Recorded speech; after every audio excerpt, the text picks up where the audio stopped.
የኔ እምነት የመንግስታችን ራዕይ ብቻ ሳይሆን ኢትዮጵያ ካለ ጥርጥር ትበለጽጋለች።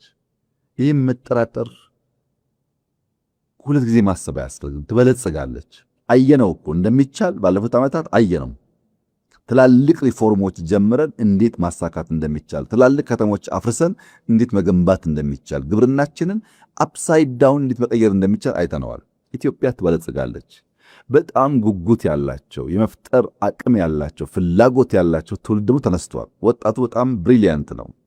ብዙ የሚያስብ ብዙ የሚፈልግ ነው። በእርግጥ ያልተገራ የበዛ አምቢሽየስ ሊሆን ይችላል። ያን እየገሩ ከሄዱ መፍጠር የሚችል ወጣት ያለበት ሀገር ነው። ኢትዮጵያ ጥንታዊነቷ፣ ታሪክ ጠገብ መሆኗ፣ ነፃ መሆኗ፣ ተዝቆ የማያልቅ የተፈጥሮ ሀብት ያላት መሆኗ እስከዛ የተዳፈነ ቢሆንም አሁን ሪቪል መውጣት፣ መታየት፣ መገለጥ ጀምሯል።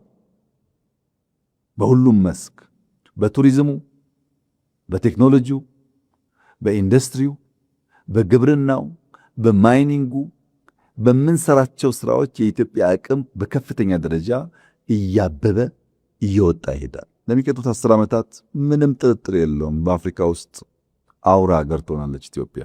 ይህ እንዲሳካ እኔም አንተም ዜጎችም ቁጭ ብለን በልመና ቁጭ ብለን በመሻት በምኞት የምናመጣው ለውጥ እንደሌለ አምነን ቀንከሌት ተክተን ልመናን ላለማውረስ፣ ችግርን ላለማውረስ፣ መከራን ላለማውረስ በሙሉ ልብ ቆርጠን የምንተጋና የምንሰራ ከሆነ ምንም ጥርጥር የለውም የምናስባትን ኢትዮጵያ እንሰራታለን።